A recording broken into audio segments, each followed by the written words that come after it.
Então tá. Oi todo mundo. Tô vendo aqui várias fotinhos de vocês. Meu nome é Azânia. Eu sou estudante de geografia. Estou estudando doutorado agora na Federal da Bahia. E também sou prof, né? Tive aí no IFSC algum tempo atrás, nos períodos pré-pandêmicos. Eu já nem lembro mais quanto tempo faz, assim, porque tem coisas que parece que faz um ano, tem coisas que parece que faz 5, né? Mas estive no IFSC. E é isso, assim, sou daqui de Floripa e discuto na geografia especialmente territórios negros, territórios LGBTs, territórios, enfim, dessas coisas que acabam me atravessando, né? Porque sou uma pessoa negra, sou uma pessoa trans não binária, então todas essas questões me fazem bastante sentido quando eu penso na geografia, né? E aí eu preparei para vocês uma apresentação, na verdade, mais para poder trazer algumas fotos e mapas para a gente falar justamente sobre isso. Assim, eu sei que vocês estavam discutindo sobre Cruz e Souza, especialmente, né? E aí eu começo um pouco com ele. Deixa eu ver se está. Isso. Eu começo um pouco com ele, mas eu quero, na verdade, falar sobre o povo negro e as transformações no centro de Floripa, né? Até bem perto ali do IFES, que eu escolhi enquanto região assim para tratar. Essa das três fotos uma região saudosa que eu particularmente estou morrendo de saudade, ali da Avenida Ciro Luz, da Rua Vitor Meirelles, né? Então essa parte que a gente chama de Centro-Leste de Floripa. Então vamos lá. Então, essa região, eu trouxe esse mapa para dar uma ilustrada. Ela realmente se chama Centro-Leste porque fica a leste, né, do centro fundador de Floripa ali, aquela região da Praça 15, da Catedral, né, que é onde a nossa cidade foi fundada. E essa a parte que me interessa falar, porque eu acho que ilustra muito a participação da população negra em Floripa, é justamente essa parte aqui leste, né, que tá em azul aqui nesse mapa maior, assim. Todo mundo conhece bem o centro da cidade, eu não sei como é que se essa turma está há muito tempo online do rolê, mas vocês são daqui, a grande maioria? Ah, Janaína falou que conhece. Então tá. Se tem alguém que conhece, eu me sinto menos, mais ou menos. Beleza. Então a gente vai. Eu vou trazendo algumas fotos para a gente se espacializar melhor, assim, né? Mas é essa região ali da Praça 15, da Ercílio. A Vitor Meireles é justamente a rua que tem uns bares ali no final, né? Madalena e tudo mais, mas ela é bem comprida, ela vai até a Praça 15, assim. Do terminal IFSC a pé. É que é isso, né? O centro dá para fazer 1000 caminhos, mas o centro que eu faria a pé do terminal até o IFSC, acho que pegaria uma parte ali da Ercílio Luz, mais pro final ali, né? Mas é bem essa região, assim, porque essa foi uma avenida que foi construída, né, para dar conta de um projeto da cidade, né? Uma ideia de Florianópolis que estavam querendo construir, e aí essa avenida é parte desse projeto. Mas antes disso, eu vou apresentar aí rapidamente os 6 projetos de cidade, então, que esse período, né, desde a época do Cruz de Souza, lá no século XIX, até o que a gente está vivendo hoje, tem essas 6 ideias do que Florianópolis poderia ser, né, do que ela poderia é, é, proporcionar enquanto cidade, né, enquanto a capital do nosso estado, apesar de ser a capital de Santa Catarina, não é a maior cidade, né? Então sempre houve uma disputa entre Floripa e Joinville sobre quem seria a capital. E aí Florianópolis acaba tendo que se reinventar de tempos em tempos, até para mostrar sua relevância, né, enquanto capital. Então vamos continuar aqui e tal, né? E lá no pós-abolição, eu não sei se vocês chegaram a ver aquele vídeo que a professora passou sobre Cruz de Souza, que o PH fez, ele dá um pouco, conta um pouco assim sobre como era a história da vida da família dele, né? E que a família dele por muito tempo viveu, continuou morando na casa em que os pais trabalhavam de forma escravizada, né? Então assim, ele nasceu bem nesse período de transição do trabalho escravizado para o trabalho livre no Brasil, assim, de Souza, né? E ele viu o que foi, né, a infância e juventude dele, ele viu o que foi essa... Oi, Raquel, tudo bem? Obrigada. Ele viu o que foi essa transição, né, da população negra tá largada à própria sorte, né, sem nenhum tipo de reparação, as pessoas foram libertas a partir da Lei Áurea, né, e não teve nenhuma reparação, nenhuma, enfim, colocação no mercado de trabalho. Foi isso, assim, vocês estão livres, né, entre muitas aspas, porque não tem casa, não tem emprego, não tem nenhuma garantia, e é isso, assim. E aí essas pessoas ocupavam aqui em Florianópolis os lugares em que elas já estavam, né? Ninguém conseguiu, agora que eu tô livre, eu vou morar em outro lugar, eu vou levar minha família para outro espaço, né? Continuaram morando, muitos deles, né, nos porões aqui em Florianópolis, né? Para a gente não ter uma grandes produções agrícolas como São Paulo, Minas Gerais, o trabalho escravo era basicamente utilizado nas casas das cidades, assim. Então as cidades tinham porões altos e ali no centro, né? E as pessoas, as escravizadas moravam nesse porão, né? Onde não entrava luz e tudo mais. E as pessoas, né? Que eles trabalhavam moravam em cima deles, né? E aí muitos se mantiveram nesses lugares, assim. Então a gente tinha um projeto de cidade que deixava as pessoas negras nesse escuro, nessa região insalubre da cidade, né, que eram os porões, e as pessoas brancas viviam nessa luz, né? Mas com o tempo as pessoas negras foram juntando dinheiro e foram se reorganizando na cidade, assim. E aí muitas foram morar nesse lugar onde as margens de um rio chamado Rio Bulha, ele cortava, ele ainda corta, na verdade, ele ainda existe, o centro da cidade. Ele desce ali do Morro do Antão, né, que era chamado na época, que é esse morro que tem bem atrás do IFSC, e terminava lá na Bahia Sul, quase no túnel Antonete de Barros, né, na entrada do túnel ali termina esse rio. E esse rio existe até hoje, ele corre até hoje, faz esse caminho até hoje. Só que a gente não vê ele porque ele foi coberto, ele foi primeiro retificado, né? Ou seja, ele deixou de ser aquele caminho de rio para virar um rio reto. E mais recentemente, em 2006, eu acho, ele foi coberto, que é justamente onde ficam as mesinhas do bar ali na Ercílio Luz, onde fica a ciclofaixa, bem em cima do rio, assim, né?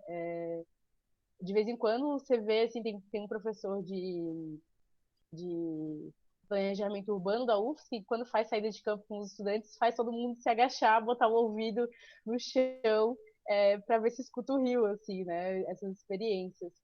Mas, enfim, em 1920, a gente tem, então, essa necessidade política de literalmente jogar a sujeira para baixo do tapete, assim, e a população pobre que morava perto desse rio foi expulsa para poder fazer essa grande obra, né?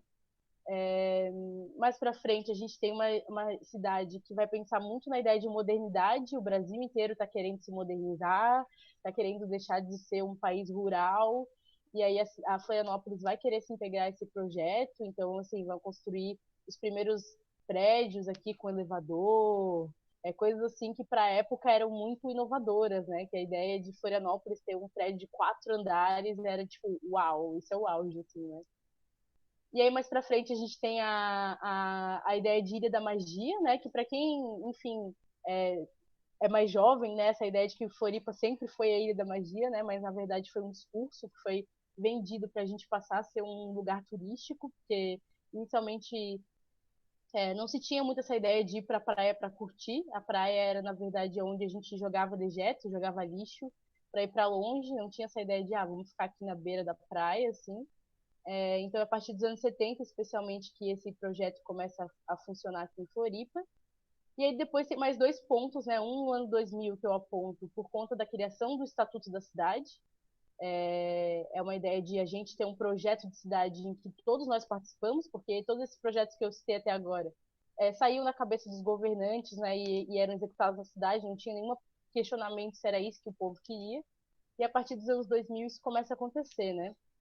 E mais recentemente, Florianópolis está sendo chamada aí de Ilha do Silício, né, por conta das grandes transformações que o mercado tecnológico tem feito nela. Mas vamos dar ali, que eu tenho algumas fotos para mostrar para vocês de cada um desses projetos, né? Então, ó, para ilustrar o pós-abolição no século XIX, eu trouxe além do próprio Cruz de Souza, né, uma foto dele mais jovem, com 22 anos aqui, mostrar onde que a população negra vivia nesse período, né, quando consegue sair da casa das famílias, né? Veio para cá, para a Rua da Predeira, que hoje é chamada de Vitor Meireles, né? Mas as placas aqui em Floripa tem essa coisa de botar embaixo, bem pequenininho, o nome antigo das ruas, né? Então, ali na Rua Vitor Meireles, a gente ainda consegue ler Rua da Pedreira, que é o nome, era o nome dessa região onde ficava a população mais pobre, né? De Floripa, inclusive a população negra.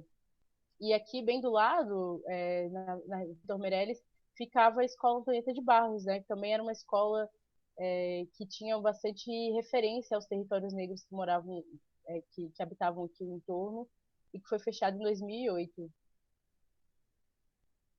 Quanto à política higienista, eu trouxe uma foto da canalização do rio, né? Para a gente ver, assim, uma obra grandona. É uma obra bastante difícil de fazer, né? Porque você tem que desviar o rio por um tempo, para conseguir, enfim, meandrá-lo, né? Então, tem que calcular aí período de cheio e tudo mais. Mas aconteceu, aqui já é pós-remoção, né? Já não tem mais as casas mais pobres e a gente vê a casa da galera mais rica, né? Que já eram casas de alvenaria, não eram casas mais simples, né? Como as que tinham antes, e foram as que permaneceram, assim. E aqui, esse era um grande território negro, né? Então, aqui seria já o que viria a ser a Hercílio Luz, né? É, e a população negra que morava aqui foi empurrada para o Morro do Antão, né? Que hoje a gente chama de Morro da Cruz ou Monte Serra, enfim, que é o morro que tem atrás do IFSC. E uma outra parte foi para o Monte Cristo, lá no continente, né? Que é logo atrás do Big, da Havan. Então, esses territórios negros passam a existir por conta de uma política higienista que não considera o direito das pessoas de permanecer nos seus territórios, né? A população negra em Florianópolis sempre foi muito desapropriada, né? Sempre muito removida dos seus espaços para que o progresso, né? Essa ideia de que tem que fazer, não tem outro jeito, e quem vai pagar o preço, né, por esse progresso vão ser as populações negras, as populações pobres, assim. Então, é por isso que a política higienista é bastante criticada, né? Porque ela pensa uma ideia de que a gente tem que é, é, se limpar de certas características para se tornar uma raça forte, né? Tinha essa ideia de que o brasileiro tinha que se tornar uma raça forte pela mistura das raças e ia diluir aquilo que fosse negro, aquilo que fosse indígena e aquilo que fosse europeu ia prevalecer, né? Tinha essa ideia de que havia essa supremacia, essa superioridade da cultura europeia. Inclusive, nessa época, em 1920, se dizia que hoje, em 2020, a maior parte da população do Brasil seria branca, né? E o que a gente vê é justamente o contrário, né? A gente tem aí 60% da população que se declara ou negra ou indígena, né? Então a gente vê que essa ideia biológica de supremacia de uma raça é falsa, até porque não temos raças, né? A gente tem uma raça única com diferenças fenótipicas, né? Então, assim, bastante interessante hoje em dia, a gente que é da academia, né, ler o que as universidades estavam produzindo naquela época e ver que, de fato, quando a gente produz ciência que não olha para a realidade, né, e que sim para os nossos desejos individuais, ela não se. É isso, né? Quando chega o dia da prova real dessa informação, ela não dá conta, né? Porque não olhou para a realidade. Impossível um país e que mais trouxe pessoas negras de África virar do nada um país branco, né? Mesmo que trouxesse muita gente branca, o número de pessoas negras que vieram para cá, o número de pessoas indígenas que aqui já moravam, seria impossível realmente uma dominação biológica, né? Então é bastante interessante a gente ver outras o que a realidade nos diz, né? E a realidade diz que nós somos um país extremamente negro, um país extremamente indígena, assim, né? E aí eu trouxe essa foto dessa procissão dos homens negros, justamente para mostrar isso. No auge, né, da tentativa de apagamento da população negra, essa foto é de 1914, no auge da tentativa de apagamento da população negra, ela se mostra, né? Ela diz, não, estamos aqui, estamos vivendo essa cidade, né? Essa procissão é bem na frente da catedral, então, assim, mostrando que realmente a população negra estava vivendo a cidade, né? Estava vivendo é, é, esse território e aqui morava, né? Na época, assim, a galera dava rolezinho na Praça 15, assim, né? Essa coisa de encontrar crush e tudo mais era na Praça 15. Mas era bastante dividido racialmente, assim. Então, o lado que hoje em dia tem o Palácio Cruz e Souza, né? Era um lado que ficava o pessoal mais rico e mais branco, assim. E aí, do outro lado da praça, ficava a galera mais popular. E aí, de vez em quando, havia tentativas, né? De se aproximar e de tal. Mas era muito, muito cristalizado, assim, as pessoas sabiam que lugares elas pertenciam, assim, né? E aí tinha algumas pessoas que eram consideradas, de um lado, corajosas, porque atravessavam e iam lá ver qual que era essa vida popular, e outros iludidos, né? Achando que iam ser aceitos indo pro lado dos bacanas, né? Tipo, você não vai achar nada lá e tudo mais, assim. E Florianópolis chegou a viver algumas divisões bem firmes, assim, a ponto de ter clubes sociais somente de negros e somente de brancos aqui durante muito tempo, assim. Prof, você quer falar? Eu engato aqui. Não, eu ia comentar só, assim, de te ouvindo falar, né, dessas divisões dos lados da praça, que é tão simbólico, né, que hoje, além do museu que leva o nome do Cruz e Souza, a gente tem lá aquele painel maravilhoso com a imagem e os versos dele, né, do outro lado. Sim, com certeza. Eu estava conversando com a Guji ontem, inclusive, sobre o mural da Antonieta de Barros também, né? Que foi ela quem pintou e que está bem no coração do que antes era um espaço extremamente branco, assim, né? Eu comentei com ela, nossa, é incrível ter uma representação nos dias de hoje de uma cidade outra, né? Mostrando que é isso, não tem nada está dado para sempre, né? A gente pode transformar nossas relações, a gente pode transformar a maneira de viver no mundo, a gente tem condições de construir sempre alternativas melhores ao que a gente está vivendo agora, né? Porque a gente é a prova de que o passado melhorou, né? Em vários sentidos, assim, né? É, ambos os clubes que eu citei, né, que eram exclusivamente brancos, era o Lira e o 12, ambos funcionam e hoje, né, pessoas negras podem, né, e o Clube Negro era o Clube 25, que infelizmente está fechado, né, um clube comunitário, assim, que também demonstra isso, né, as famílias brancas hoje em dia, apesar de não terem culpa, né, a gente sabe disso, a gente já está falando sobre culpa, mas a gente fala sobre capital, né, a gente fala sobre herança. Quando a gente pensa que as comunidades negras que não conseguiram se constituir após a abolição ainda tem essa herança, né, de não a, a, a falta, por exemplo, de acesso à terra, né, da propriedade, né, enquanto que tem famílias aqui em Florianópolis que têm a mesmíssima propriedade desde a época de 1800, né, que foi passando de pai para filho, para filha, para neto, e que tá aí, né? Então a gente conversa bastante no movimento negro, especialmente sobre o que seria reparação hoje em dia, né? O que a gente entende que seria algo justo para honrar o suor e o sangue dos nossos mais velhos, né? Que já trabalharam, que fizeram tanto, sem nenhum tipo de reparação. E eu gosto muito dessa foto porque ela mostra que a ideia de viver com dignidade, de viver o hoje da maneira que eu quero viver, é uma forma de reparação também, né? É uma forma por muito tempo, muitas pessoas, né, e isso não é apenas ao grupo social negro, né, mas muitos outros grupos sociais, não conseguiram viver as vidas que gostariam de viver, né? Nessa época, muitas mulheres, né, que, quero ter uma profissão que eu não posso ter, não quero casar, não quero ter filhos, muitas não tinham essas possibilidades, né? Então, hoje, a gente poder estar vivendo uma vida com dignidade, da maneira que a gente quer viver, é uma forma de reparação também, né? É uma forma de dizer, cara, não foi em vão, né? Tudo isso que aconteceu, porque eu agora tô tendo coragem de viver a melhor possibilidade, né, da minha existência, assim. É uma foto que eu acho muito me deixa bastante motivado, assim, para fazer as coisas que eu acho que eu devo fazer, assim.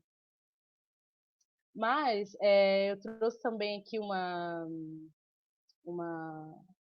um segundo mapa, para mostrar mais Florianópolis na época dos anos 40, assim. É, eu trago uma frase que quem fala é essa mulher maravilhosa, a Luciana Freitas. Ela é moradora também do Maciço, né? Professora do Integrar, vizinha aí de vocês do IFES, que foi candidata a vereadora nas últimas eleições.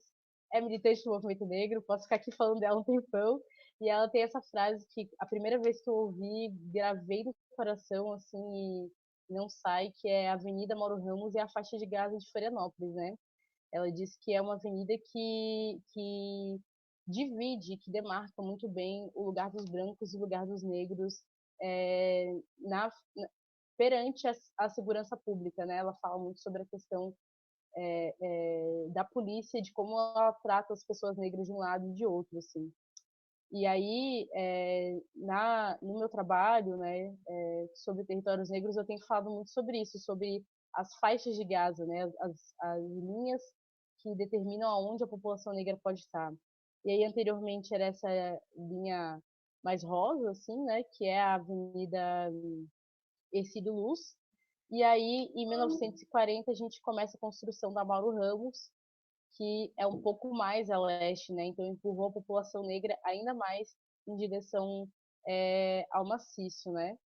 A Avenida Mauro Ramos foi considerada assim um ápice assim na ideia de pensar Florianópolis enquanto uma cidade moderna, assim, porque ela corta, né, de uma baía a outra, de um lado a outro da baía, você não precisava mais dar aquela volta gigante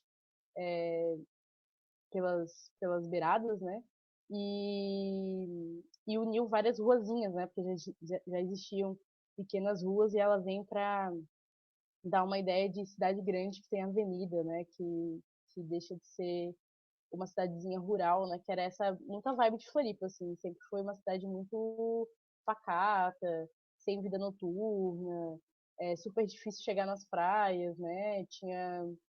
Dependia do clima, se chovesse não dava para ir para o norte da ilha, porque a ponte que ligava alagava, enfim, vários rolês que hoje a gente não faz nem ideia, né? Nossos sofrimentos são outros dentro do busão, mas na época era realmente de acesso mesmo que não existia, né?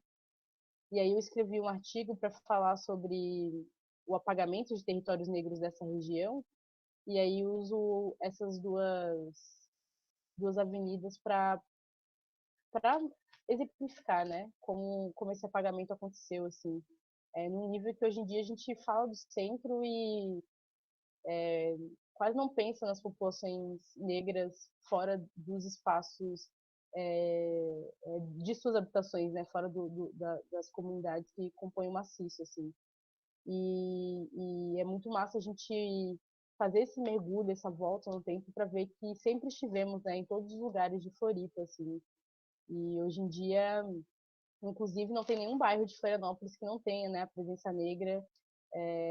E esse é o resultado da minha dissertação de mestrado, né, que foi justamente isso que eu investiguei. Mas então, em 1970, aí vem essa ideia da Ilha da Magia, né? E aí, essa foto também é da Ercílio Luz, essas arvorezinhas, né, ficam bem em cima do rio, né, agora já fechado. E aí se construiu esse paredão de prédios, assim, que mostra uma chegada de uma nova classe média alta para essa região, né? E enquanto a população negra continua aqui, né, cada vez mais apertada nessa região. A minha família materna é toda daqui, né, bem vizinha de vocês aí, moram bem próximo da Copa Lorde. Então é uma região que eu não frequentei muito assim durante a minha infância. Eu nasci bem aqui na Carlos Corrêa, né, bem pertinho do IFSC, mas cresci no continente, né, sou cria do continente. Então, frequentei pouco aqui essa região, mas depois que fiquei mais velha, né, com mais autonomia, assim, de fazer as coisas comigo mesma, passei a vir para cá, assim. E é muito interessante ver como parece que é até outra cidade, assim, tem uma outra cultura, um outro ritmo de existência, assim, é, uma outra dinâmica da vida, assim. E eu acho muito interessante como a gente acaba pensando nos lugares de uma maneira muito única, né? Todo mundo aqui tem que viver do mesmo jeito. E vai trabalhar do mesmo jeito, vai existir do mesmo jeito, né? Enquanto que a realidade nos mostra que não, que existem muitas formas de viver o mesmo espaço, né? E eu acho que eu, enquanto uma pessoa que estou envolvida em vários movimentos sociais, penso muito sobre que o meu desejo, se alguém me perguntar assim para mim, tá, qual que é o seu objetivo, né, nessa luta toda aí? É que as pessoas consigam viver das suas formas, né, que não tem uma forma que seja considerada superior ou a única possível, mas que dentro dos nossos pactos, né, de respeito mútuo, a gente consiga possibilitar que todas as formas de vida estejam aí. E aí, em 2000, rolou a aprovação do Estatuto da Cidade, né? E logo depois o fechamento da escola Antonieta de Barros pelo governo estadual. Infelizmente, a Antonieta de Barros não foi a primeira nem a última escola a ser fechada que atendia territórios negros, assim. A mais recente foi em 2019, foi a Lauro Miller, que também é no centro. Mas fecharam escolas, assim, entre 2008 e 2021, foram mais de 14 escolas fechadas só aqui em Florianópolis, sabe? É muita escola, assim, na ilha, no continente, e a gente sabe a quem prejudica fechar uma escola pública, né? É a própria juventude que dela depende, assim, né? Isso significa que as pessoas que estudavam aqui vão ter que passar a frequentar escolas mais longe das suas casas ou escolas maiores, né? Que foi o caso aqui, todo mundo foi deslocado para o instituto, que é um colégio bem grande, né? Então, se você está acostumado a estar num colégio com até 300 pessoas, que era o caso da escola Teneta, a escola inteira tinha 300 pessoas. O instituto tem 2.000, né? Tipo assim, é uma mudança muito grande para algumas pessoas, assim. Eu sempre fui uma estudante de escola pequena, assim, né? Então, para mim, o choque foi quando eu entrei na universidade, eu ficava, tipo, muito assim, cara, isso é realmente um universo, né, a universidade. E levou algum tempo para eu me acostumar, assim, sabe? É, tanto que eu sempre fui uma estudante, assim, aquela, tipo, a estudante que leva cartinha para casa de, você mandou muito bem. E na faculdade, nossa, eu chorava, assim, porque as minhas notas eram horríveis, assim, porque eu levei um bom tempo para me acostumar com esse ritmo outro, assim, né? E eu fico pensando o impacto disso na vida de jovens, de pessoas, né, de 13, 14, 15 anos, de saírem de um ambiente escolar e irem para outro porque a sua escola fechou, assim, que alguém disse que ela não precisava mais existir, assim. E acompanhar a luta da Laura Miller, né, infelizmente, quando eu comecei a me envolver com a luta pela educação, a escola Antonieta já estava fechada, mas eu participei muito da luta dos estudantes em defesa da Laura Miller, assim, e foi muito emocionante, assim, ver as crianças, porque a gente ia pros atos, fizeram um monte de coisa, para apoiar, né? Eu ficava tipo, eu vou aqui somar junto, assim. E eles inventavam música, palavra de ordem, fizeram ato, a gente fechou ruas e tudo mais. E aí o que eles falavam, né, que era tipo assim, não, pela minha escola eu vou lutar, pelo direito da minha educação eu vou lutar, assim. E até hoje, existe um movimento de defesa da Escola Tenente de Barros. Hoje ele é majoritariamente composto por pessoas do movimento negro que querem manter viva a memória da professora Antonieta de Barros, né, que também é, é um símbolo importante para o movimento negro e o movimento de mulheres aqui do Brasil, né, mas especialmente aqui de Floripa. E ela também é um marco, porque agora em Florianópolis a gente está vivendo um momento muito tecnológico, né? Tem 1 milhão de hubs sendo criados, assim, né? 1 milhão de coisas para startups e tudo mais, tecnológicos, e querem transformar a Antonieta de Barros em mais um hub, né? Mais um espaço, assim, para abrigar essas startups, assim. E a nossa preocupação, de maneira alguma, é com a tecnologia, né? A gente não tem medo de tecnologia, assim. Mas a gente tem muito medo de que a escola perca a função social dela, né? A escola tem um motivo pelo qual ela existe neste lugar e o motivo pelo qual ela é pública, o motivo pelo qual aqueles corpos que transitavam nela estavam nela, né? E a gente está aí na luta para garantir que esse espaço seja um espaço de ponta, de muita qualidade tecnológica a serviço dessas pessoas, né? A serviço do povo, a serviço da população.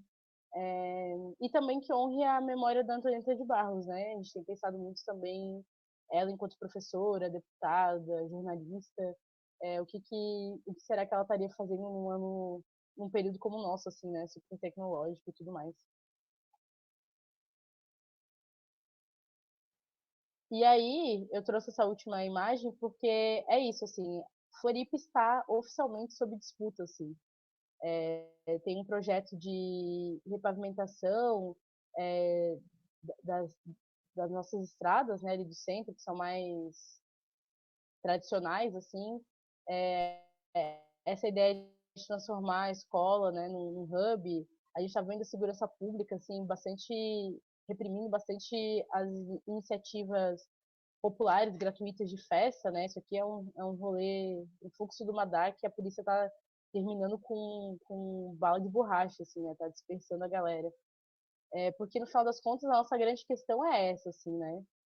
Até quando as transformações da ilha de Florianópolis vão servir para expulsar as pessoas negras, as pessoas pobres do centro, né? Quantas mais transformações nesse sentido a gente precisa ter? Se a gente já viu que as anteriores, numa ideia de progresso, acabaram, na verdade, significando isso, né? A gente não tem é, nenhuma melhoria. O que a gente teve foi um embranquecimento e um emburguesimento, assim, né? A gente tem mais pessoas ricas acessando lugares que viram interessantes porque o povo tá lá, né? Se a Ciro Luz e a Vitor Meirelles hoje em dia são interessantes, é porque as pessoas estão circulando aí, né? Não é porque tá parado, silêncio, as moscas. Então, a quem interessa a, ocupar esse lugar e dizer que o povo não pode estar, né? Então, essa tem sido a maior discussão que está rolando hoje no planejamento da nossa cidade, né? Tem muitas coisas que muitos políticos querem fazer sem nem perguntar para a gente, assim.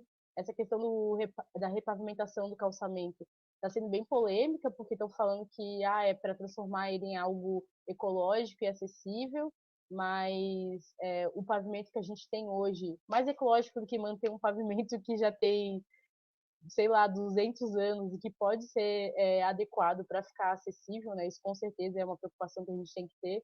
Mas assim, ele pode fazer isso, já tem projetos que mostram isso, do que a gente gastar uma grana que vai ser para remover todo esse pavimento, colocar um novo, comprar esse novo que vai ser colocado, né? Tem uma grande parte da população aqui de Floripa que está falando, pera lá, estão gastando o nosso dinheiro com coisas que a gente nem pediu, assim. Então, a gente quer ter mais acesso a essas mudanças, assim, essas transformações. E nesse sentido, o povo negro tem buscado a visibilidade da nossa existência na cidade, justamente para poder falar enquanto coletivo nesses espaços, né? A gente quer que as escolas que atendem os nossos bairros sejam melhor financiadas. A gente quer que o posto de saúde dos bairros de todo mundo tenham qualidade, né? A gente está vivendo uma crise sanitária agora que mostrou mais do que nunca a importância do SUS, né? A importância de um sistema que atinja todo mundo, que cuide de todo mundo. Então, A gente quer que realmente os poucos direitos que a gente garantiu de 1888 até hoje, porque se a gente parar para pensar, são muito poucos, faz pouco tempo que todos os trabalhadores conquistaram o direito de férias, né? Faz pouquíssimo tempo que a gente conquistou o direito de 13º. Para a gente que, né, já nasceu com esses direitos existindo, parece que eles estão dados, né? Mas teve muito mais tempo de trabalho sem direitos no Brasil do que com direitos, né? Então, a gente está aí na luta para manter esses direitos e ganhar novos, assim, né? A gente tem certeza que podemos viver num mundo melhor, numa Floripa melhor. E era mais ou menos isso que eu tinha para apresentar para vocês nesse primeiro momento. Estou bem assim interessada em saber o que vocês pensam, assim. Trouxe algumas coisas para a gente ampliar o debate visualmente falando, assim. Trouxe a Antonieta, né, que a Grid pintou, e uma foto da nossa marcha da consciência negra, que rola todo novembro, né? Também uma foto aqui da plenária da audiência pública que rolou, né, que é justamente esse momento de a população se fazer ser ouvida sobre a Escola Antonieta de Barros. Enfim, algumas questões para a gente, quem sabe, conversar sobre qual é a Florianópolis que nós temos e qual a Floripa que nós queremos e como que a gente garante que todo mundo que mora aqui consegue se sentir representado, né, pela cidade que escolheu viver. E é isso. Obrigada, Zânia. Eu não sei se a Raquel está aqui, ela falou que está com bastante dificuldade. Ah, está aqui, ó. Porque eu vi que tu entrou e saiu, entrou e saiu. Não sei se tu Eu estou com bastante dificuldade. Quer comentar alguma coisa agora ou não? Eu acho que a gente, primeiramente, não sei se vocês me escutam. Sim. Primeiramente, queria agradecer, então, a participação da Zânia. Foi muito legal. Acho que é outro olhar, né, sobre a cidade, né, um olhar que a gente realmente não é invisibilizado, né, apesar de todas as discussões, né, bastante invisibilizado. E ainda, né, a gente precisa realmente estar trazendo isso para as discussões, né, para estar refletindo, né, sobre a nossa cidade. Então, para mim foi muito rico, né, acompanhar. Eu perdi algumas coisas, né, por conta que a minha internet está muito ruim, né. E eu acho que, não sei também se a Elisa quer falar alguma coisa, né, fazer algum apontamento, mas eu queria que os estudantes pensassem, né, nas suas próprias experiências, né, na cidade que vivem, se não vivem, né, vivem ao redor e estudam, né, em Florianópolis, aproveitar, né, a presença da Zânia para fazer perguntas, questionamentos, né, que possam, né, estar esclarecendo um pouco mais, né, sobre, ampliando, né, esses horizontes, né, sobre a nossa cidade, e que até possam, né, estar nos ajudando, né, a gente vai escrever um texto sobre Florianópolis, né, mas que possam pode até nos auxiliar, né, a pensar pontos de vista da cidade, que aí a Zânia pode nos ajudar. Eu tenho alguns pontos até, mas queria escutar também a Elisa e os outros estudantes, né, se a Elisa também quiser fazer algum apontamento.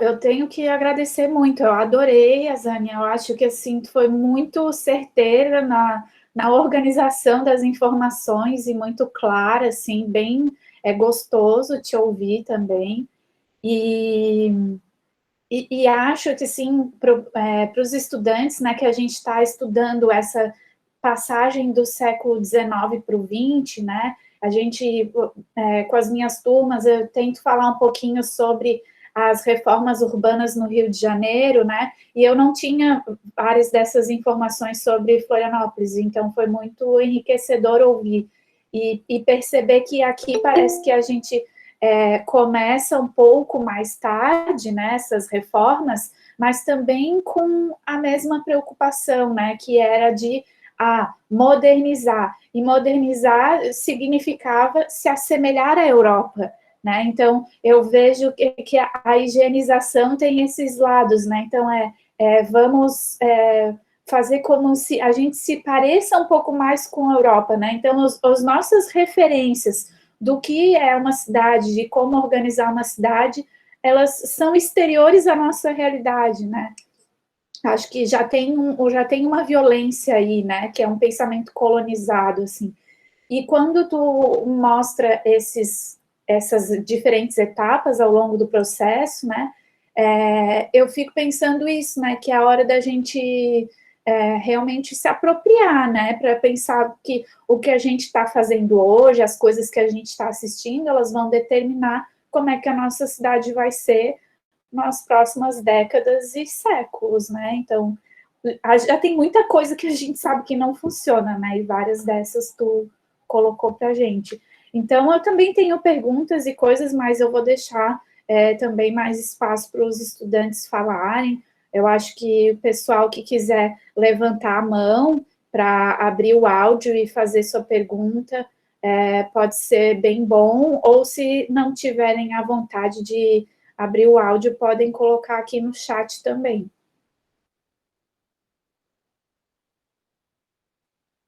Então, enquanto vocês pensam, eu vou fazer a pergunta que eu anotei aqui. Se esse fechamento recente das escolas no centro de Florianópolis, tu entende isso como também um pensamento higienista, a manutenção de um pensamento higienista? Nossa, eu quero primeiro agradecer, né, os comentários aí de todo mundo no chat também. Eu que agradeço pela oportunidade. O prof sempre fica nervoso, né? Eu fico sempre, será que vai ser massa? E eu fico feliz de saber que vocês 4 pelo menos gostaram, né? Vamos ver aí o que o resto do pessoal tem para dizer. Mas, assim, com certeza é uma continuação, né? A gente tem discutido bastante no NEM, né, que é a organização que eu faço parte, Núcleo de Estudos Negros, sobre essa renovação da colonialidade mesmo, assim, né? Como a gente, na verdade, esse nosso querer ser igual à Europa é muito um resquício colonial, né? De quando eles estavam aqui mandando na gente, dizendo, vocês têm que ser igual o que nós somos, né? E acho que essa ideia de nos manter numa posição com pouca autonomia, né, das nossas vidas, porque eu acho que é isso, coibir o acesso à educação, tirar nossa autonomia, né, de fazer as nossas escolhas da maneira mais bem informada, né? Aqui todo mundo vai fazer escolhas, enfim, profissionais já, qual profissão fazer, com todas essas informações, né? De, pô, tá num instituto federal, tá tendo acesso a um nível de conhecimento que é muito, enfim, de muita excelência, né? Todo mundo sabe que os IFES aí, Brasil afora, são um exemplo aí, né, de educação pública, assim. E aí, quando a gente fecha qualquer tipo de, né, escola de qualquer nível, assim, é dizer para algumas pessoas de que, bom, você não vai ter acesso a isso, né? Você não vai ter essa possibilidade, você não vai fazer essa escolha, a gente é que vai fazer por você, né? Então, eu com certeza acho que é uma manutenção desse projeto, assim, eugenista, uma manutenção das desigualdades, né? E eu acho que até por isso que tem muita gente lutando, né, contra os fechamentos, assim, muita gente, enfim, na torcida para que a gente consiga ter mais acesso, né, aos nossos direitos.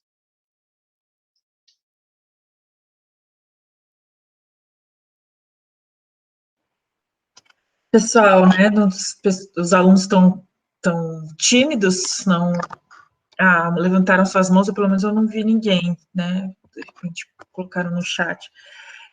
Azane, eu queria que tu comentasse também um pouquinho, se a gente pensar na realidade hoje, né, como é que você avalia, assim, você fala um pouquinho, né, sobre o fechamento das escolas, e eu acompanho algumas notícias, às vezes, né, que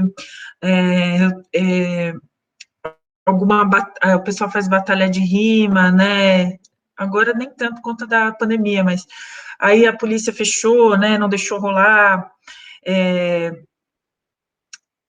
tem essa perseguição ainda, a gente pelo menos escuta muito, né, e como é que você avalia, assim, ao mesmo tempo, né, a gente vê hoje a cidade, né, com outras representações, né, como os muros, né, que estão sendo pintados, né,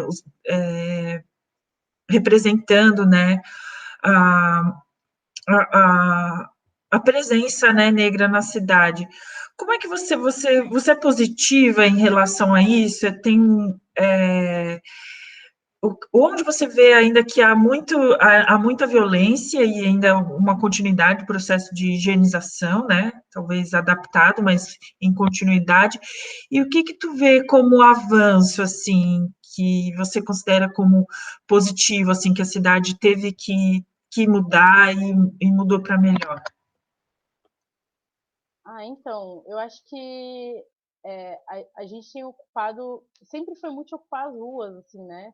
Se a gente for para pensar que o carnaval, até muito recentemente, era ao redor da Praça 15, né? Daí depois ele vai lá para a Passarela Meio Querido, né? As escolas de samba, mas os carros desfilavam ali naquela região, assim. Então a gente sempre foi muito de ocupar as ruas, né? O que eu percebo agora é que existe numa escala muito maior, assim, até porque, especialmente a partir dos anos 2008, né, especialmente, assim, com a integração da UFSC ao com o Enem, né? Desculpa, eu total apaguei aqui. E a política de cotas acaba também trazendo muitas pessoas negras de outras. E pessoas, enfim, não negras também, né? Do país inteiro, assim, que acaba mexendo as coisas, né? Porque a gente também tem uma cidade que tem, tradicionalmente, né, pouca cultura noturna, pouca cultura de rua. E aí vem pessoas de cidades que fervilha muito a rua, né? E acabam tensionando, provocando que aqui também role, assim. Antes da pandemia, tinha batalha todo dia da semana, né? Era só você se locomover por Florianópolis que de segunda a segunda, em algum bairro, tinha alguma batalha, assim. Então, a gente vê que a rua, enquanto esse espaço democrático de fato, né? Ele acaba recebendo muito dessa vontade das pessoas de enfim, estarem, né, de serem, assim. Então eu acho que a rua esse é um ponto bastante positivo, assim, sabe? A gente tem ocupado as ruas com bastante vontade, assim. Também acho bastante positivo a construção de coletivos, assim, né? Tem visto uma galera se juntando para fazer as coisas, assim. Então, a gente teve aqui foi a experiência do Agenda, né, enquanto um coletivo de hip hop. A gente tem muitos coletivos negros nas universidades, né? Tem coletivo de serviço social, tem dois no direito, tem na medicina, tem na geografia, tem na psicologia. Então, assim, muitos estudantes se unindo, assim, eu acho isso muito positivo também. Acho muito positiva a luta pela valorização dos bairros, assim, né? Então, porque a gente tem uma triste coincidência, né? Que não é coincidência nenhuma, assim, que os territórios negros acabam sendo aqueles que têm os serviços de uma maneira mais precarizada, assim, são onde tem os postos de saúde que não tem quantidade suficiente de profissionais para o número da população, que a coleta de lixo acontece, sei lá, uma vez por semana, que os ônibus param de funcionar às 8 horas da noite. E a gente tem visto, assim, muitas associações de moradores lutando pelas melhorias, assim, isso é algo bastante da história de Florianópolis, assim. Então, eu fico feliz de ver essas questões, essas disputas, né? Eu estou escrevendo com o Lucas Daeni, né, que inclusive é cria do Sarau da Costeira, da Batalha da Costeira, um texto justamente falando sobre isso, né? Ele cunhou um termo chamado Ilha da Mandinga, justamente para falar sobre a mandinga que o povo faz para viver na Ilha da Magia, né? Porque ele fala, sem mandinga você não vive por aqui, né? Sem fazer alguns milagres da multiplicação enfim, é muito corre para estar aqui a cidade que tem a terceira cesta básica mais cara das capitais do Brasil é Florianópolis, tem um dos aluguéis mais altos do país, assim, então essa juventude negra, especialmente, que está querendo autonomia, né, está querendo, enfim, viver a sua vida no seu canto, não consegue fazer isso, porque é uma cidade muito dura, né? Nossa cidade, o que ela tem de bonita, ela também tem de rígida, né?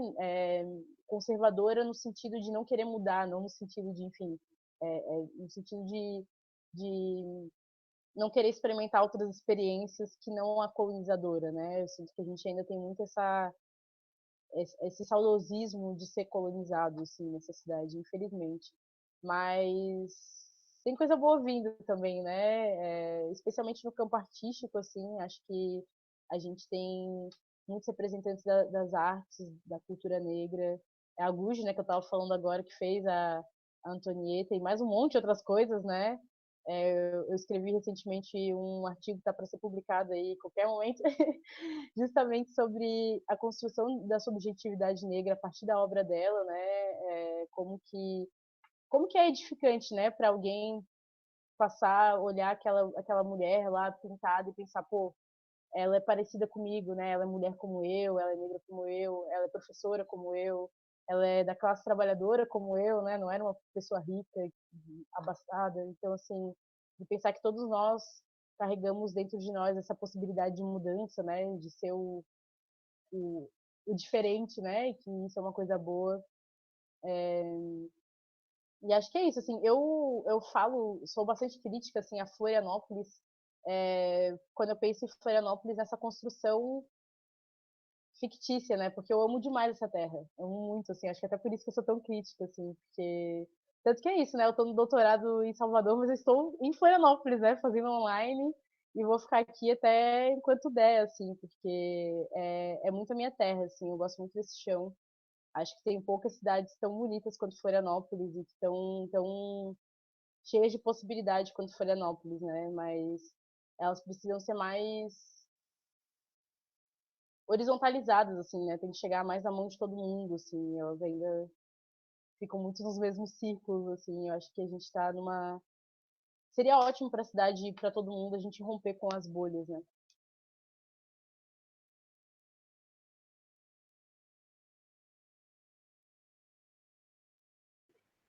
Elô levantou a mão, pode falar, Elô. Eu não sei se a Sabrina também, eu não peguei a fila. Abrir a fila. A Heloísa levantou Eu primeiro. vou. Pode falar. Tá bom, Elô, depois Sabrina. Primeiro eu queria agradecer, né, pela exposição e pela aula, que foi bem esclarecedora e acho que trouxe vários pontos muito importantes para a gente pensar, assim. E dentro do que as professoras também comentaram sobre isso da continuidade dessas políticas higienistas, né, na atualidade, acho que a gente pode pensar também até, tipo, recente, muito recente, ano passado, quando estava tendo várias mobilizações aqui nas periferias de Florianópolis, né, por causa daquele projeto de lei que buscava realizar despejo nas comunidades sem qualquer defesa ou tipo autorização judicial, enquanto a gente vê vários, tipo, as pessoas mais abastadas da ilha fazendo várias construções irregulares, enfim, não aplicando as leis da forma que está, né, tipo, nos artigos, assim, enfim, e pensar como realmente, né, em Florianópolis tem esse domínio das elites sobre os governos, assim, e como não tem não é pensado um projeto que busque inserir essas populações de fato na cidade, né?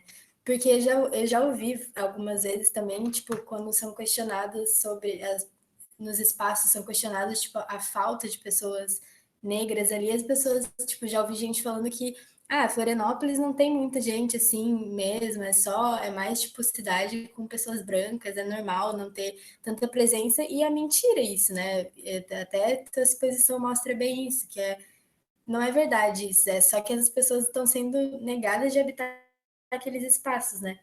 E nesse sentido eu queria saber como que no seu ver, assim, nós estudantes podemos auxiliar na extensão desses debates, né, para além dos nossos espaços, porque a gente, tipo, mais focado nesse período de pandemia, né, porque antes da pandemia a gente até conseguia mais, quando, por exemplo, quando tinha as mobilizações contra os cortes, tinha as batalhas lá do IFSC de rap, tanto que o Daini, que você comentou, eu lembrei do nome dele porque ele participou já. E como nós, estudantes, assim, que vamos estar futuramente também se inserindo mais nesses outros espaços, podemos estar auxiliando para estender esse debate e, de fato, né, conseguir alterar essa realidade.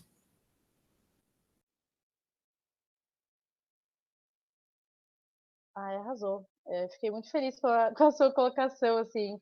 E aproveitar também para falar que não apenas a população negra, né, a população indígena também, inclusive hoje é um dia de luta, né, e tá rolando mobilização aqui em Floripa, né,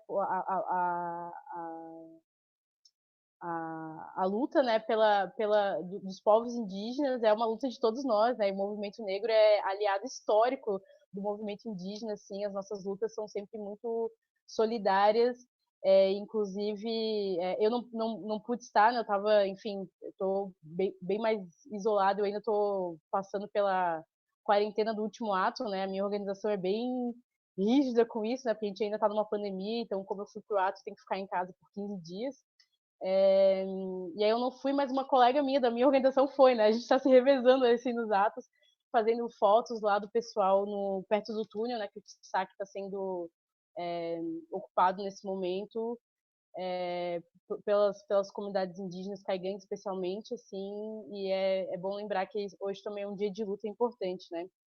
Mas a tua pergunta eu acho que é essencial, assim. Eu acho que é só essa disposição, sabe, de falar, não, eu vou me colocar de maneira solidária, é uma virada de chave que poucas pessoas têm, né? Se a grande maioria das pessoas no Brasil pensasse, pô, eu tenho consciência, né, racial, que é justamente o que a gente chama de consciência negra. Não são só pessoas negras que têm, né? Todas as pessoas deveriam desenvolver a consciência de que a gente vive num país, infelizmente, racista, assim. E eu acho que o essencial é a gente não esperar que as pessoas negras estejam no lugar para daí trazer as questões raciais, né? A gente ter noção de que todos nós aqui estamos aptos para falar sobre as questões raciais, porque todos nós vivemos as relações raciais, né? Não somos só as pessoas negras ou as pessoas indígenas, né? As pessoas brancas também têm um lugar delas nas questões raciais, assim. Então eu acho que é mais nesse sentido, assim, com o que tu sabes agora, né? Cada um tem o seu acúmulo diferente, já se colocar para debater essas coisas, né? No âmbito familiar, no âmbito escolar. Lembrando que debate não necessariamente é discussão, né? A gente não precisa necessariamente querer, sei lá, entrar em brigas sobre, mas só refletir, né? De parar para pensar, de, poxa, a gente não vive uma democracia racial, né? A gente não vive uma realidade de que todas as pessoas têm os mesmos direitos, assim. O que a gente pode fazer hoje, né? O que a gente pode se mobilizar quanto a isso, né? E aí eu acho que, porque é isso, não há fórmulas, né? Em cada espaço, com cada pessoa, vai ser uma coisa distinta, assim. Mas eu acho que, pensando na categoria estudantes, é direito de vocês que a Lei 10.639 seja aplicada, né? Que é a lei que obriga o ensino da cultura negra e afro-brasileira e indígena nas escolas, universidades, tudo que é educação pública em todos os níveis. Momentos como esse que tendo aqui agora não deveriam ser exceção, né? Então, assim, estudantes de quando receber o plano de ensino questionar, e aí, quando é que a gente vai discutir as relações raciais, né? Quando é que a gente vai discutir, porque não há nenhuma disciplina, isso é sério, que esse debate não caiba, assim, sabe? Porque quando a gente está falando, eu já fiz disciplina com um professor da engenharia química me falando sobre questões raciais, porque é isso, tem conhecimento indígena que é a base do nosso conhecimento de química no Brasil hoje, assim. Então, ele trouxe nessa perspectiva. Eu fiz aula com um professor da arquitetura falando sobre a arquitetura africana no Brasil, assim, que a gente tem muita coisa que é a base africana. Então, assim, dá, sabe? Eu acho que, enquanto estudantes, é mais cobrar esse direito, porque isso é um direito, né? Educação de qualidade é um direito para a gente e ter um currículo que não é simplesmente eurocentrado, né? É sinônimo de educação de qualidade mesmo, né? Hoje em dia a gente já sabe disso, né? Que é abrir os horizontes, assim. Então, eu acho que é nesse sentido, assim. E, obviamente, quando a gente estiver na vida presencial, não há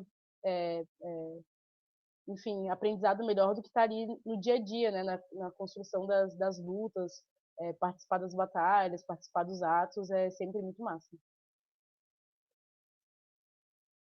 E a gente tem mais uma mão, né? Vai lá, Sabrina. Verdade. Antes de tudo, eu queria agradecer pela noite, pelas contribuições. Nossa, é realmente essencial, assim, pensar os lugares que a gente ocupa, né, e por que a gente ocupa sobre essa perspectiva temporal, assim. Pensar a Avenida Mauro Ramos, tipo, o nosso campus, assim, como uma faixa de Gaza, realmente, né, é bem bem diferente, assim, do que a gente está acostumado, do que a gente é ensinado. Então, ter essa oportunidade de explorar essas novas perspectivas e, principalmente, isso que tu falou, pensar Florianópolis sobre essa herança patrimonial que a gente tem sobre tudo, assim, como isso influencia nas mais diversas esferas, assim, não digo nem respinga, mas, tipo, é a base material, assim, como tu falou, para educação, para habitação, e como a conduta higienista nas reformas urbanas, o lugar da população negra foi o lugar do não lugar, assim, né? Então, enfim, a minha pergunta. Ai, não sei nem o que perguntar, assim, porque é tão. Tipo, abre uma perspectiva que ainda tô tentando entender para realmente formular uma pergunta, mas como a gente entrou nesse assunto, queria saber o que tu acha sobre a gente aqui. A gente está tendo essa oportunidade de ter esse papo, assim, mais virtualmente por razões óbvias, né? Mas queria entender o que tu acha sobre realmente o ensino não presencial e virtual, assim, no sentido dele ser excludente e não reconhecer as diferenças dinâmicas e vivências realmente, assim, e como isso afeta a população negra dentro da tua experiência, tua vivência no, no movimento, nos coletivos que tu participa, como essas pautas estão sendo discutidas. Muito massa, Sabrina. Obrigada pela pergunta, que eu estava assim, cara, se essa é uma pergunta não formulada, o que vem, né, quando formula? Porque, de fato, é algo bastante importante a gente estar discutindo nesse momento, assim, né? Inclusive, foi ponto de muita reunião nossa no NEM, que nós somos todos estudantes em alguma medida, assim, né? Tem uma galera da graduação e uma galera na pós também. E todo mundo estava sentindo na pele, né? Mesmo quem tinha a estrutura material, né? Como eu estou aqui na minha mesinha, no meu cantinho de estudos, tudo mais, com uma internet boa, blá, blá, blá, blá. Ainda assim, o meu primeiro semestre no ensino remoto, eu acho que, assim, se eu falar o que de fato, assim, absorvi, o que fiquei, foi o aprendizado com esse ambiente virtual, sabe? Assim, questão de conteúdo, eu não lembro, assim, nesse nível, assim, de não lembrar das coisas que eu, de fato, estudei, assim, sabe? Eu acho que a gente, com muitas coisas nessa pandemia, assim, entrou num modo provisório e foi ficando, assim, né? Foi tipo, esse é o que a gente consegue fazer agora e cristalizou, assim. Eu acho que é bastante urgente a gente pensar o que é a educação nesses momentos, porque a gente também sabe que não será o único momento que a gente vai viver na nossa vida nessa situação, assim, né? De não conseguir estar presencialmente, assim. Então, isso tem sido uma coisa que a gente tem pensado bastante enquanto organização, de como garantir primeiro, sair da ideia do ensino remoto, né, e de fato construir uma educação à distância, de fato pensar numa educação à distância desse tempo emergencial, assim, né, o que é possível, quais ritmos são possíveis, né? O meu primeiro semestre eu tinha pego 4 disciplinas, como eu pegaria no presencial, achando que eu ia dar conta de tudo. Na metade do semestre eu estava, sei lá, fazendo 2, empurrando uma com a barriga e a outra eu tinha desistido, assim, né? E, de novo, dentro da minha condição material, eu sei que é a exceção da média da população negra, assim, né? Então a gente tem debatido muito sobre quem são as pessoas que vão viver esse momento, que óbvio vai marcar todo mundo, né? Mas que não vão necessariamente ser um atraso no seu processo, assim, né? A gente acompanhou casos no NEM, assim, de família que tem um celular, não tem nenhum computador, tem um celular para revezar com todos as crianças, e é o instrumento de trabalho da pessoa adulta, né, que é por onde marca os trabalhos, né, eu vou, não sei, porque a pessoa não tem um trabalho fixo no mesmo lugar, né, então, assim, como que faz isso? Como que a gente media as questões materiais e não reduza elas, né, porque aí, tá, então eu vou dar computador para todo mundo como se isso fosse solução, né, então eu acho que essa pandemia, ela escancarou as desigualdades que a gente já sabia que existiam, né, mas ela trouxe, assim, para uma luz, assim, que é isso, tirou a peneira da frente do sol, né, assim, a gente tinha ali aquela penumbrinha e agora tá, assim, fritando a nossa retina, assim, não tem como não ver, não tem como desver, não apenas na educação, né, a gente tem visto aí dados do acesso à população negra à vacina, né, tem essa ideia de que o único diferenciador da vacina é a idade ou comorbidade. Não, raça e classe estão sendo fatores essenciais para saber quem já está vacinado e quem não está vacinado ainda, né? Então, assim, aonde que as informações anti-vacina de fato chegam, né? Porque a gente sabe que tem uma galera com discurso anti-vacina, mas estão tomando vacina, né? Quem não está tomando vacina é justamente quem acredita nesse discurso, que muitas vezes, infelizmente, não consegue ter um acesso à informação científica de uma forma de qualidade, assim, né? Então, e o próprio papel da escola, né? Da manutenção de vínculo social, da manutenção de enfim, comunicação. Tem muitas crianças que estão vivendo esse isolamento num processo de adultização muito forte, assim, né? De não conseguir estar convivendo com outras crianças, assim, não conseguir estar vivendo uma outra realidade, assim.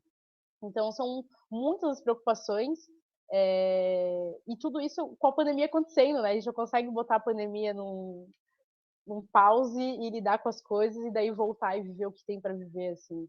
Então, eu acho que na minha organização a gente tem sentido bastante isso, assim, até mudamos a frequência de reuniões, a gente se encontrava 2 vezes na semana, agora é uma vez só, para tentar também dar uma chance para nossa cabeça mesmo, né, para a saúde mental e continuar na luta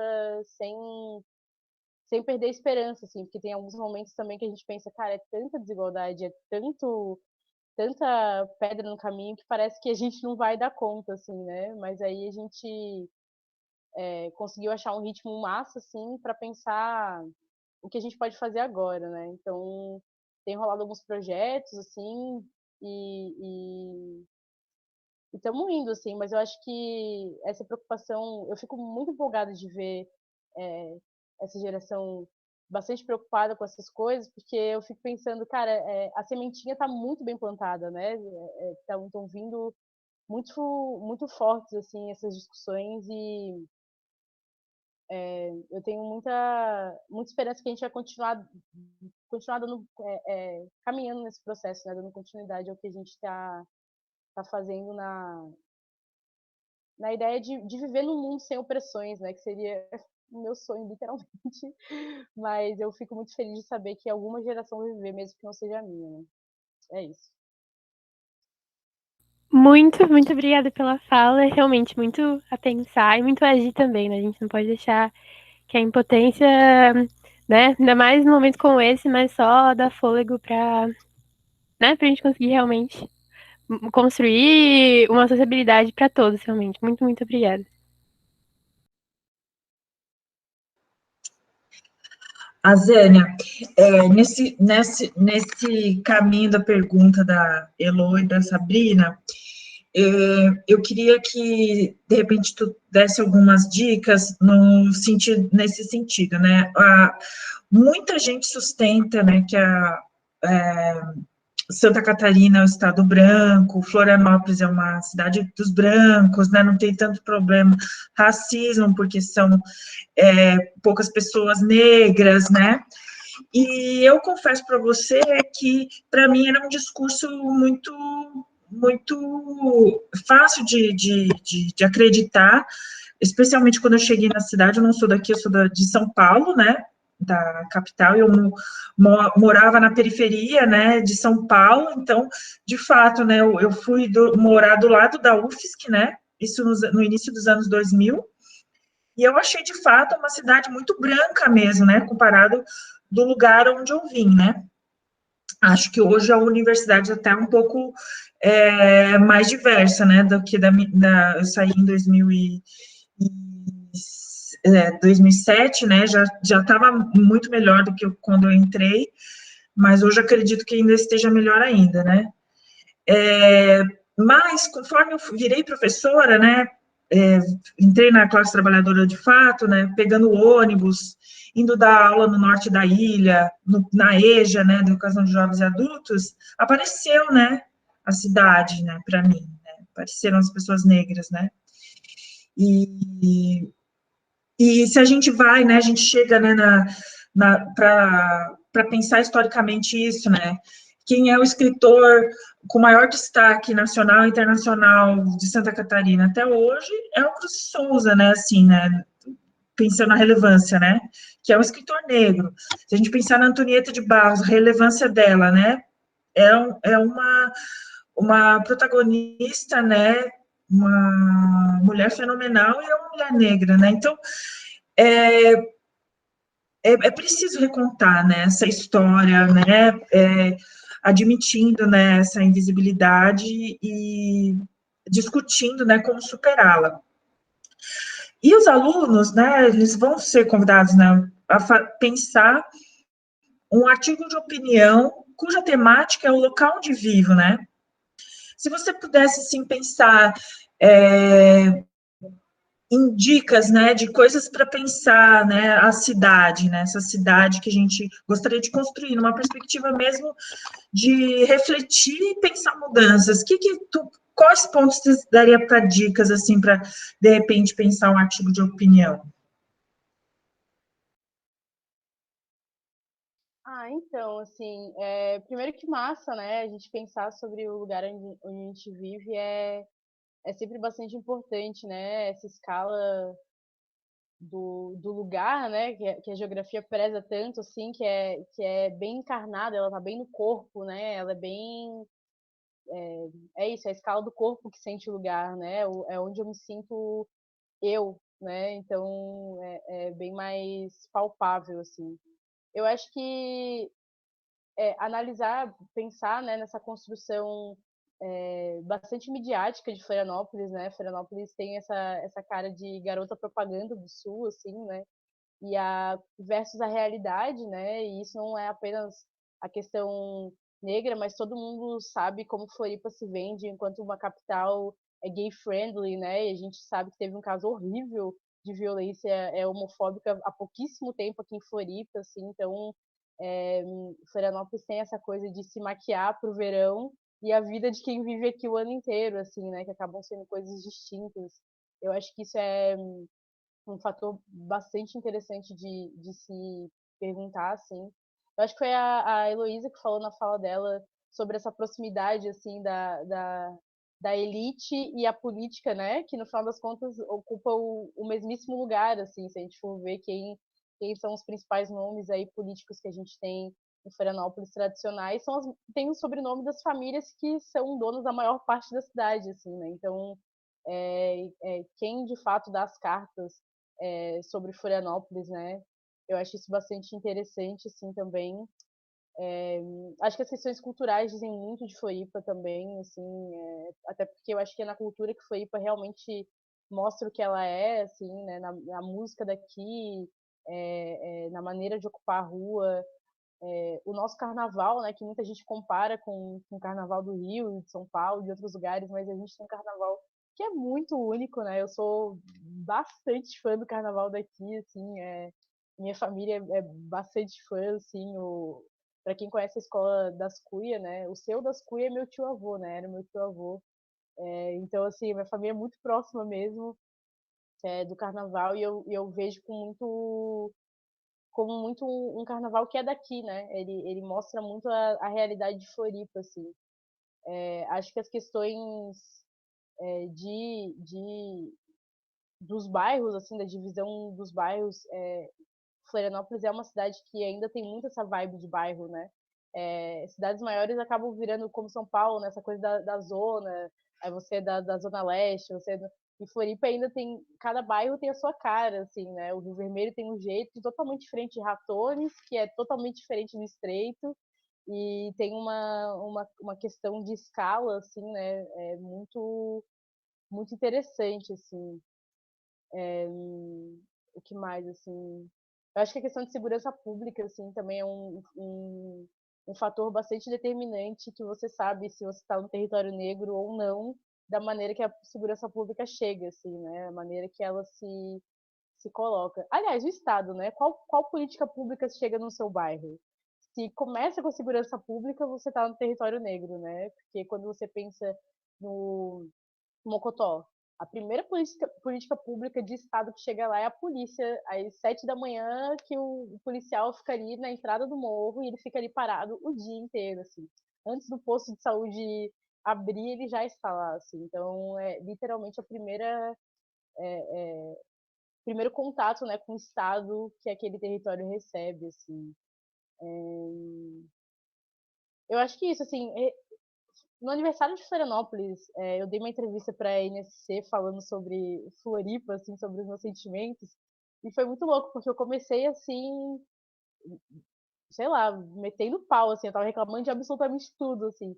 E aí depois, do nada, assim, deu uma virada dentro de mim, porque eu também lembrei das muitas coisas boas que eu vivo aqui, assim, né, da cidade maravilhosa que a gente vive, de todas as questões, enfim, ambientais que ainda resistem, né, apesar dos muitos crimes, assim. Então é isso, assim, eu acho que Florianópolis é esse lugar onde o contraditório vive, assim, e coabita, mas a gente tenta, eu acho que com todas as forças, assim, o povo daqui quer muito viver a sua cidade, né, quer muito viver ela de uma maneira que perdure tanto as nossas existências quanto a existência da cidade, assim, né? Então, eu acho que pensar nas nos muitos projetos que Florianópolis já teve, né? Eu até trouxe hoje 6 projetos, com certeza dá para achar muito mais, mas também daquilo que ela pode vir a ser, né? Eu acho que esperançar uma Floripa mais nossa, de todo mundo, assim, acho que por aí que eu caminharia, assim, né? De apontar os limites, mas também as possibilidades, assim. Eu fiquei curiosa para saber o que vocês vão escrever, na verdade.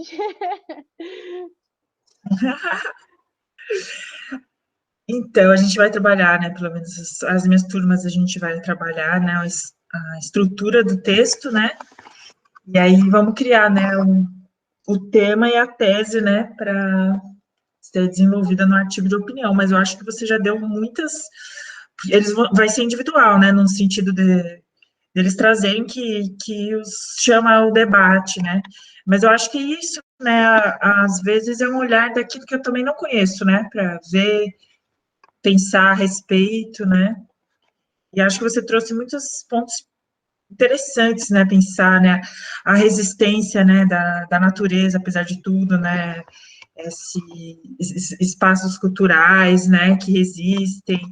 Eu acho que é isso, né, eu acho que um texto interessante é aquele que nos mostra uma Floripa que não está no jornal, né, essa do jornal, que se maqueia no verão, essa aí todo mundo vê, né, qual é a cidade que a gente quer ver, quer mostrar, quer pesquisar, né. Depois eu posso até te passar os textos Quero sim. aí para dar uma olhadinha. Mas eu gente te agradeço, Zânia, pelo...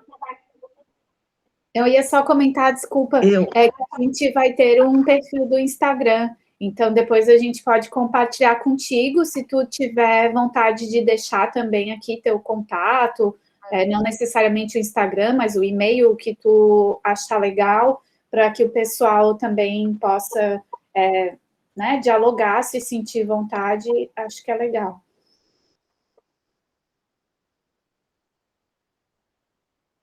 Eu vou botar meu Boa, Elisa. Ótimo. Azânia, então eu acho que é isso.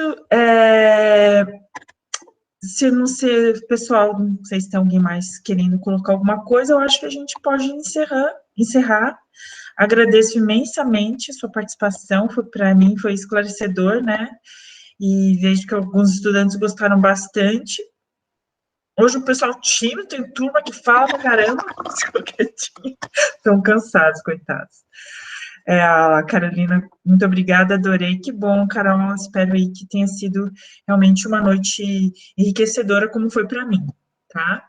Então, eu agradeço a sua presença, a presença dos estudantes, e a parceria da Elisa, que é a minha parceira. E é isso, Azânia, queres terminar? Queres falar alguma coisa também, Elisa? A Azânia depois pode fazer um fechamento. Não, só reforçar os agradecimentos, foi muito, muito rico para mim e tenho certeza que para os estudantes também. Obrigada.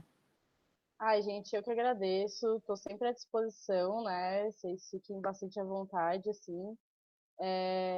Eu deixei também ali o Insta do NEM, para quem tiver interesse, a gente tem produzido alguns conteúdos aí no período pandêmico. A gente vai começar agora a nossa atuação na EJA, né, que é o lugar, na verdade, que a gente ocupa, e aí também vamos produzir os materiais a partir dessa conversa. Então, é isso, assim, eu agradeço pra caramba, eu gosto bastante de falar de Floripa, né, inclusive a minha tese é sobre isso, no doutorado eu estou estudando o papel de Floripa na constituição da identidade negra, assim, pensando que é isso, imagina o que é ser negro numa cidade que diz que não existe negro, né? Como que você se afirma enquanto pessoa negra, né? E é mais ou menos sobre isso que eu tô pesquisando, muito pensando sobre a minha própria trajetória, né? Apesar de não ser uma negra de pele clara, né? Eu levei muito tempo, e filha de militantes, com nome político, com tudo mais. Eu tinha 15 anos quando eu pensei, caraca, é isso que é ser negro. Então, assim, né, não foi algo dado que eu acordei já sabendo o que era, assim. Então, e essa cidade teve muito papel nesse apagamento, porque eu tive que ir para Salvador, eu morei em Salvador quando eu tinha 15 anos, e lá que eu fiquei, tá, então é isso. Então, agora eu tô entendendo essa dinâmica, assim, né? E aí, quando eu volto para cá, eu volto literalmente outra pessoa, assim. Eu era, enfim, eu me sentia outra pessoa nessas ruas, andando nessa cidade. Minha maneira de caminhar em Florianópolis mudou, assim. Os lugares que eu frequentava mudaram. Justamente por me entender uma outra pessoa quando voltei, assim. E, e é isso, assim, eu fico muito feliz, muito confiante, né, de ocupar esses espaços, especialmente com essa escuta tão atenta, né, de todos vocês. Eu agradeço bastante. Sei que a gente já está bem estafado, né, das telas e tudo mais, assim, eu tô no meio das minhas férias agradecendo que tô, assim, podendo escolher quais telas eu vejo, quando eu vejo, assim, então agradeço muito vocês por terem dividido esse tempo comigo agora, né, me escutando, e tô bastante empolgada para ler, assim, até porque acho que é uma boa fonte para minha tese, assim, né, ver como que essa geração tá vendo a nossa cidade, assim, né, que com certeza são mudanças que a cidade muda, a gente muda, nosso sentimento com ela muda também, assim. Então é isso. Obrigada, viu? Então, obrigada.